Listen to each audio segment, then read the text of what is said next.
Really, with Spirit of Matter here, recording the Sagittarius astro weather for January 2024, and ascendant and midheaven ruled by Mercury, with Mercury in your first house. So this is for Sagittarius, ascendant, sun, moon, and stellium, which is a couple of planets in Sag. Sag here in the fourth house with Venus on the angle. And Saturn, the ruler of the night, is on the descendant. Sun hour with Sun 11th house Capricorn. Let's begin with January for you. So I'm going to actually begin with Uranus going direct in January 27. Why? Well, Uranus is going direct in your sixth house, and it's beginning to wrap up something that has been ongoing since 2018. Okay, sixth house is your health, your physical health, but this is also the service that you give to the world, or if you have a business, this is your employees. And this is also if you have pets, okay? So it can have to do with a pet that you have, or thinking to have, or thinking to adopt. Uranus brings in something unusual, trials and tribulations that are to do around places where you've been stagnant. Now, Taurus is a fixed sign, and so it can be quite surprising what is coming up. Sixth house can be health matters related, or also open enemies like colleagues at work, and things that you have been dealing with. Okay, it's not news to you. Uranus is already on the 19th degree, where it will station direct in January 27, and it will be doing so with the ruler of your ascendant co-present in Taurus, applying to slowly conjunct Uranus around April on the 21 and the 22 degree of Taurus. Because Uranus is an outer planet, so on a mundane level, things are going to affect all of us differently. But on a mundane level, the last 6 months have been filled with upheavals, revolutions, and sudden political upheavals in Taurus-related countries like Ukraine, like Israel.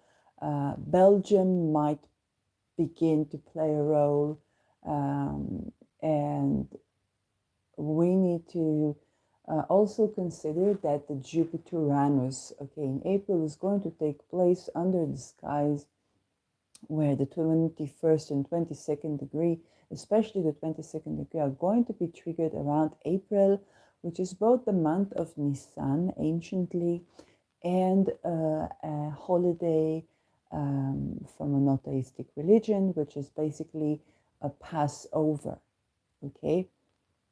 And we will be going through the same point where Uranus was retrograde.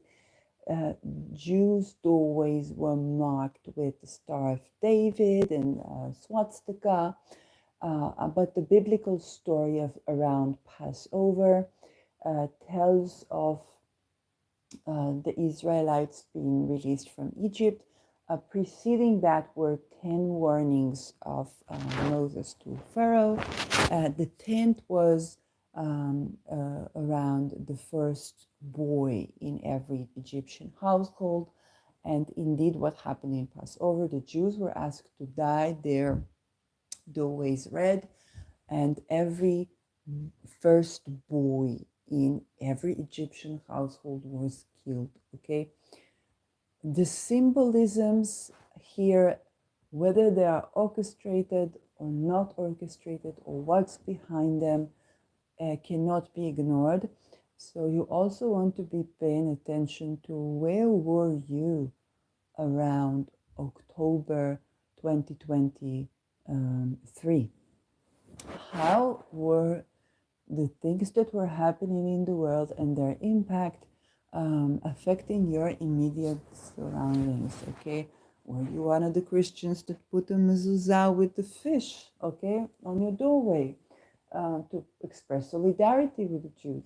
Were you seeing that in the street? Were you seeing such stuff, regardless of your origin or your ethnicity? Okay, um, things are going to be touching on that point again around the story of Passover and around the story of liberation. So that's going to happen on April, but Uranus going direct is happening at the end of January. So think both about what's been happening in your sixth house since 2018 and about how the worldly events are affecting you, and begin to become acquainted with Procyon on a petition level with Algol. Okay, the Algol story of Medusa Gorgon. Okay, and I want you to look to teachings like Gracia Tassio when we address the Medusa Gorgon story. Tips on how to work with planets. You have Christopher Roanoke that shares various levels of intensity of planetary devotion and devotion to the fixed stars. So those are already good resources that don't that don't scare you from turning to Algol, because most of humanity needs to be at this time. I have to be honest. And also, don't tell you a lovey-dovey story, and definitely don't repeat some old myths of perhaps old structures that are crumbling, that have only seen Algol or Medusa Gorgon, or any people, particularly women, but women is a large term right now, that were experiencing sexual boundary violation, and we're only seeing them as seductresses, as magnetic, and interpreting the snake's hair of the Gorgons as kind of like an Indra story, where they were craving, sexuality, and then, or craving power, and then were violated, or they were betraying and they were violated and stuff like that. Okay, you want to definitely cleanse the timeline of those child sacrifice ritualistic views attached to the Gorgons, especially when Uranus will be applying to go over this point again. And this is your sixth house, it's your physical health. So Taurus ruling the physical health is the issue of the throat, and can also relate to the endocrine system through the hormonal system. It is how expression and validation of the voice. And think also about mantras. We think about psychic attacks. I know one of the great mantras that I learned from Mark Bayevsky is, no one has the power over you. Okay, so no one has the power over me. Can perhaps assist, okay, speaking with the voice, asserting yourself, and so on and so forth. Those things can also assist your physical health around this time. Anything where you are not in a position of validation towards women, sisterhood, and women on the large. Okay, Uranus can also be trans women, can also be LGBTQ community. And it doesn't mean that you don't have criticism. It means simply that you are in the right side of history concerning certain things. So that your doorway is kind of like magically marked red, okay, to pass over your doorway when it comes to these things. So Procyon can be the sweetening of verdicts, and alcohol can be standing with respect and willing consent and protecting of the voice and validation of testimonials and so on and so forth, regardless of flag's nationality and all those circumstances. This is a general thing. It's affecting your health. You could be having enemies on this basis. And that can be various scenarios, okay? And you want to make sure you are not on the invalidating side of this scenario. Yes, Libra is ruling your 11th house, which is also ruled by Venus, with Ketu there. So there are certain social agendas that you're separating from that are also affected by this Uranus going direct. Okay, that is tremendously big. It's where you and your chart can be affected by a more general phenomena that is going on, that has been going on since 2018, regarding land, regarding credit score, regarding banking, regarding assets, regarding women, women's rights, ideologies around women, around relationships, land, and so on and so forth. This is another chapter in here. And because your ruler is very much the ruler of your chart, your ascendant ruler is very much involved, okay, or the ruler of your sun, moon, or stellium is very much involved in the co-presence with Uranus going direct and the Jupiter-Uranus, okay, the conjunction. Then you in particular, you and Pisces ascendant in particular, want to pay attention to be on the correct side of history. Okay? You don't want to be a radical fundamentalist terrorist. Okay. That being said, you also don't want to ignore your instincts. So if you come with downloads or premonitions, and you might not be a particularly religious person, okay, I consider myself quite a secular person, and waking up with the biblical story and like, oh my God, the story of Passover and the way the astrology, the way it combines and so on and so forth. I understand it. There's going to be symbolism here, whether cosmically, esoterically, or orchestrated using esoteric symbolism. Both are happening right now in the world, and the necessity to speak about these things. So you might also be experiencing that. Okay, it's your ruler up there with Uranus. Okay, it's your life path that's being revivified, and that is highly involved in the events. Okay, this one is you are involved in these events, so you want to kind of be on the right side of history on that level. So your actions, your beliefs, your practice, your voice is actually vivified and is actually doing something positive within the situation. Okay. So definitely getting to know. And another one you want to get to know is Al-Qaeda, fixed star, and protection from assassination. Okay, and the 22nd lunar mention, that is also about, I think, your reputation, but also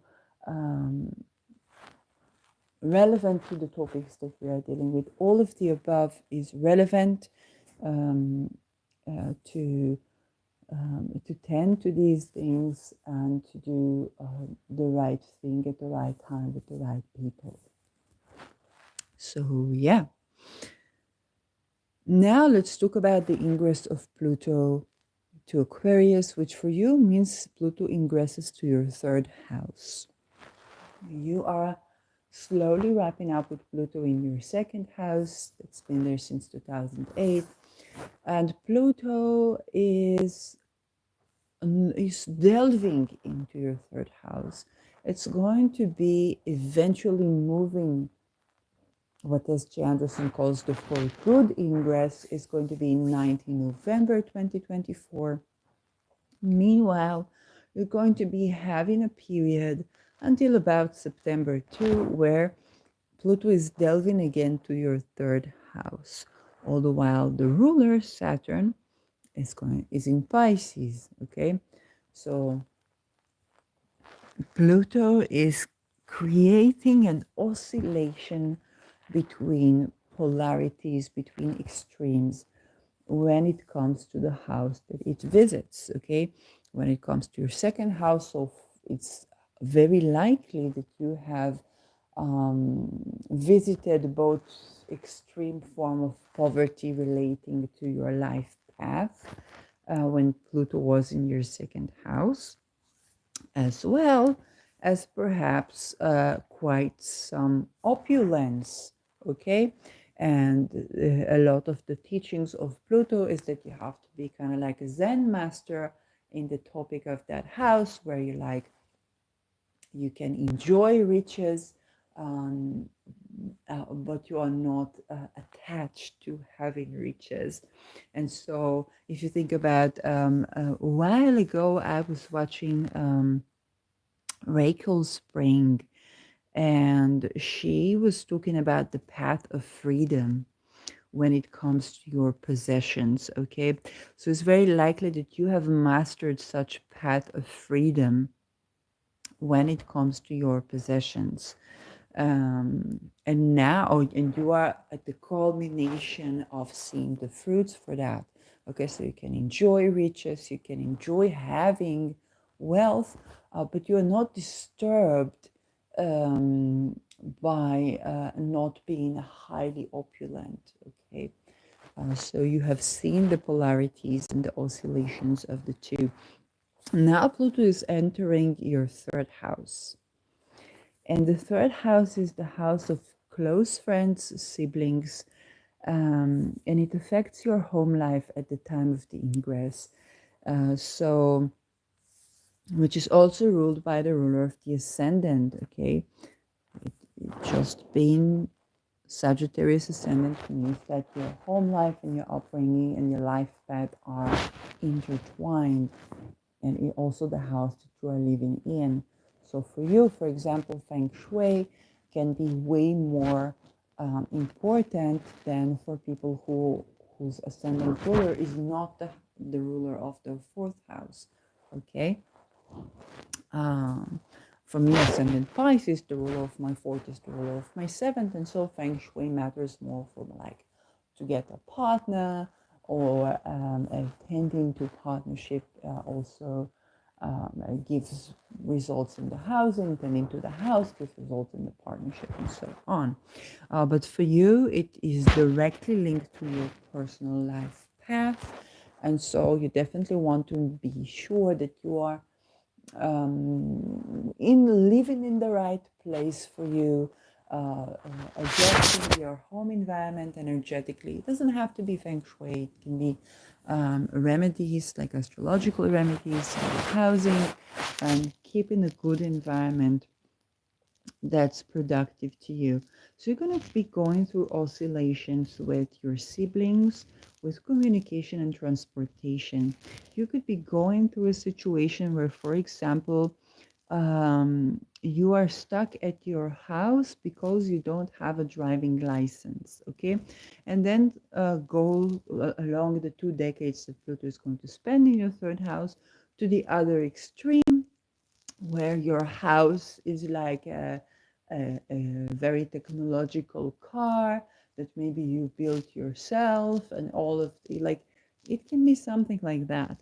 It doesn't have to be your house, but it can be some sort of an oscillation point for you there. And it can be the relations with siblings. So you could have like fierce power struggles where one of you is having more power over the other, and then it's going to flip and switch until you kind of find a good power balance with your siblings. So it might feel like you're suddenly having a power struggle, but you didn't experience that necessarily before. But now this is becoming an issue. This is also your communication, and so your communication can oscillate tremendously. You could be very, very talkative and versus not talkative at all, or you could be hiding something, not communicating, hiding communication, and then suddenly communicating a lot. This is over the course of 2 decades of 20 years. Now it's just the beginning of um, these journeys, of these topics. Okay, communication. If you run a business, you could be moving to more digitized way of running the business. How is artificial intelligence affecting you in particular, and so on and so forth. Yes, Aquarius is also kind of like the crazy or the outcast or the marginalized of the bunch. You could be experiencing that a little bit with your siblings or neighbors or neighborhood. And so all of these extremes can go pertaining to the neighborhood that you live in, the neighbors that you live in, the siblings that you live with, the communication, the transportation, the traveling you do to nearby places, kind of like your daily routine, your office, also your bathroom in the house is the third house. And you could be renovating, or you could be going minimalist with your bathroom and then having like a splurgy jacuzzi by the end of it, and kind of like oscillating between the two. Okay, so these things are definitely going to be expressing themselves quite tremendously. So, now that we've covered this, let's talk about what's happening in your second house, because we're going to be having Mars, Mercury, and then Venus ingressing into your second house. Okay, this is why I call this episode All Up in Your Grill, literally, because they're all going to be up in your grill. Okay, Capricorn rules teeth. And this is your second house of possession. Okay, so you might literally be having a grill. And Mars is the first one to go. January 1st, January 4th, Mars is ingressing to your second house. So first of all, good riddance from Mars being in your first. You can say goodbye to inflammation, to accidents, to stuff that leave you with a weird wound, around your hips or something, because this is what Sagittarius rules, like the legs, the bum, and so on and so forth. So if you're the one who gets to tend to be stuck in corners of things, oh yeah, that blue mark on your bum cheek can be healing finally. Yes, but Mars is going to go into your second house of how I make my money, how I spend my money, which can also go through oscillations. How I make my money, how I spend my money, and my values. And so Mars is about severing ties with something, but it's also about action. Yes, so money will be going in and money will be going out. Mars is releasing from the square to Neptune. Good riddance from spending money on your physical well-being or the insurance if it was an accident. But now you're going to be spending more calculated, maybe on something to do with the home. And it may be about energy advice on how to make the home more um, productive for your developing or growing a new skill. Okay, you think about the type of advice for, let's say you want to play guitar, so you put the guitar in a place where it's, if you sit, let's say like me, on either a mattress or the bed, then you will put it in front of you, perhaps next to the door, where you are always looking at it. So it's always up and ready for you. So if you don't want to get stuck in it, you have to pick up your guitar and begin to do something. You strike a couple of notes and there you go. Now you're moving, you're arranging the house in a way that's productive to your skill. So this is one great thing to do with this aspect, okay? Try to move things around, be active around shaping your surroundings, especially your home, your house, with the ruler Mars in your fourth, in a way that is productive for you to practice a skill.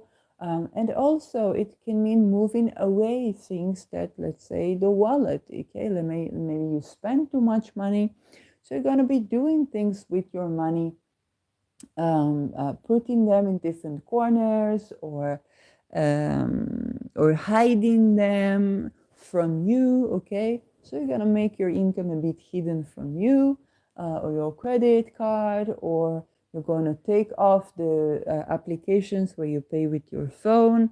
Okay, you might be taking this off, or you might be holding another phone, so that your money stuff are not constantly ready to go. And you think about another aspect of digital, you think about Uranus, another aspect of digital credit score, and everything digitized, is that you, with the press of a button, you pay. Okay, so if credit card was like you just swipe, okay, then now you are just pressing a button and money comes out of your pocket.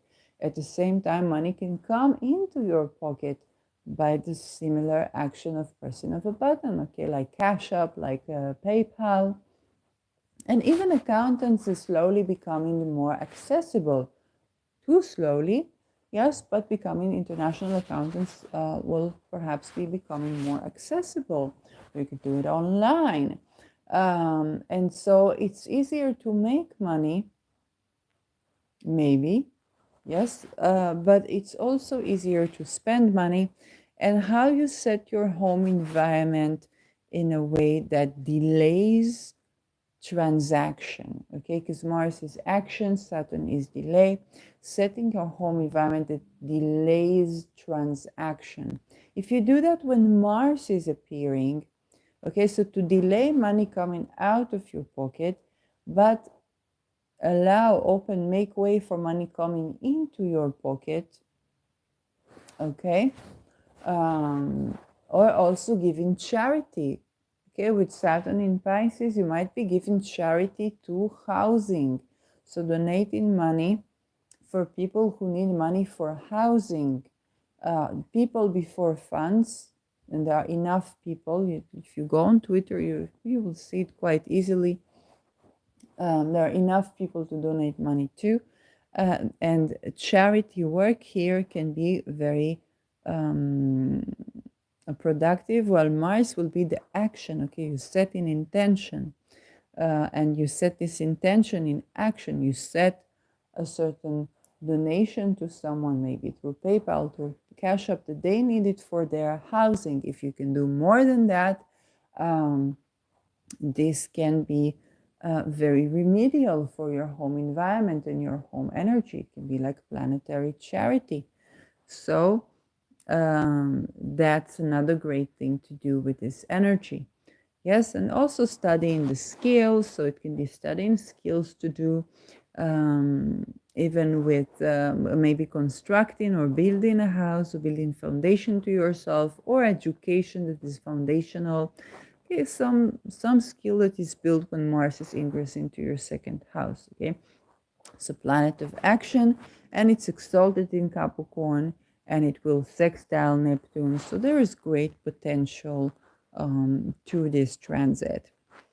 Next up is January 14. You're going to be having Mercury ingress into your second house. Now, Mercury is already going through your first house and has already turned direct.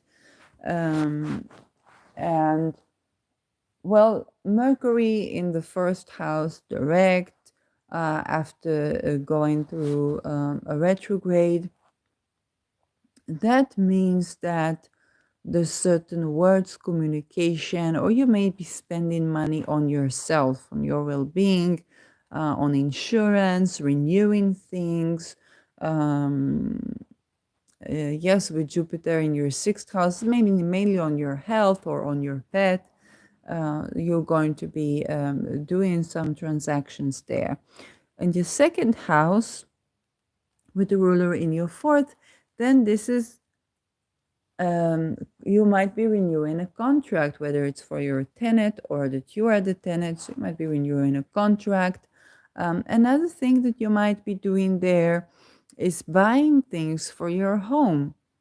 Okay, and this time you're not going to be so afraid because Mercury is releasing from the square. It's still applying to the square at this time. But January 14, it's releasing from the square and will slowly be applying to sextile Neptune. So you might get a better go at purchasing something for your home when Mercury is in your second house, okay?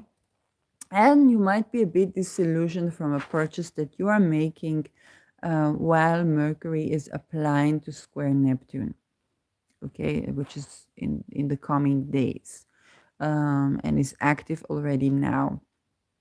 And that is important. Mercury in your second house can be contracts also to do when you're charging money, pricing yourself. Okay, this can be even a good time to raise your standards when it comes to your business model, to pricing yourself. And again, it depends on the, if it's like to do with the tenant, then, you might want to, raising the bar if your product is housing, can be highly problematic unless you provide some sort of a solution, like housing first or something like this, so that you can choose the clients without creating certain karma for yourself that can be unpleasant, if it is possible for it to be avoided. But if your product is something else, then you could be, for example, pricing yourself or changing up your business model, okay, fully subsidized and fully budgeted, where you understand you're going to ask way more than what you asked, or a little more than what you asked, so that you can provide for fully subsidized services and can provide for your home, which is a topic of discussion here. This also runs when you are spending money. Okay, you might be asked to spend more, or because Mercury is symbolizing transactions here. Or change to your outlook on your spending, have a little bit of trickery around this. What apps are you using for your credit? If you have digital coins, you're going to be going over this. It's not your eighth house, it's still your second. It's more your wallet than your investment portfolio with this one. But then because Saturn rules stocks, then your wallet might be a little bit eighth house oriented. This is also the ruler of your seventh house. So you might be discussing certain things with your partner around your values, your expenditure, and your income. So yeah, skill.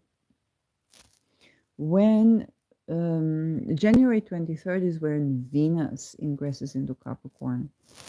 And before that, she will apply to square Neptune left unchecked. So this is another time where money is going to flow out of you, and it will have to do with your dreams and goals, but it will also have to do with your health, with your pets, and stuff like that. And you might also be a bit disillusioned from these purchases.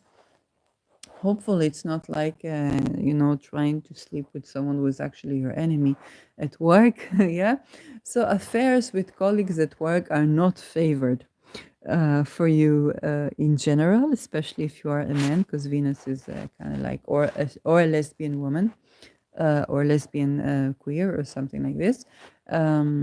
But other than that, also expenses money will fly out of your pocket, or liquidity is going to be running out a bit. But when Venus ingresses into Capricorn, she will apply to sextile Neptune.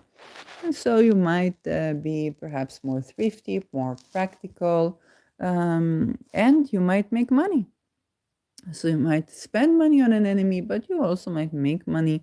And it can also involve a pet if you have like a vlog or a YouTube channel and you show your pets, then it might earn you some views, followers, and even cash. Your values are going to have a little bit of a reality check by the merit of Venus representing values in your house of values and self-value. So your values and your valuables, but also what do you eat? Okay, so also second house. You're going to be reevaluating things. Okay, it's a reality check for Venus there. Venus in your first house is highly optimistic, but it can also bring a little bit of female enemies to you at this time. So there's also something good about her going to the second. So it's kind of like not your immediate, life path, physical body, but more like your values, something you can a little bit detach from. The lunations. So first lunation is January 11th in your second house. Again, fully lit second house. Trining, releasing from a trine to Uranus in your sixth house. So no beginning. Sun and Moon are ruling your 8th and 9th house respectively. And for you, you're going to have your worldview, but also your investments and your shared assets being put to practice here in a way that can contribute to your health or to the service you give to others. Or if you like pets, then you can travel with your pet maybe, or be spending, money on that, or making money from traveling with your pet. That can turn out to be a reality for you. And so very lit second house, but also fourth. And the last lunation is going to be on January 25, and it will be in Leo and Aquarius with the T-square to Jupiter. So your sixth house, your ninth house, and your third house are going to be in this kind of a T-square. Something is revealed around the connection between kind of like your endurance and physical health, to your ability to travel to short and long distance, to your neighborhood, to your worldview. And Sun is in detriment, it's in your third house at the time of the lunation. The T-square is supposed to be resolved in 6 degrees Scorpio. And where is the ruler? Mars of that point, of course, in your second house. So you're going to be taking some sort of massive action, okay? And Mars is going to be applying to this Uranus. So you're going to be taking some massive action to resolve a tension to do with your worldviews, your schedule, and your health, and perhaps resolve some enmity. And Scorpio is your 12th house, so to to get your mental headspace clear, you're going to be severing ties with certain, um, with certain investments, be them people, vacations, or circumstances, or even workload.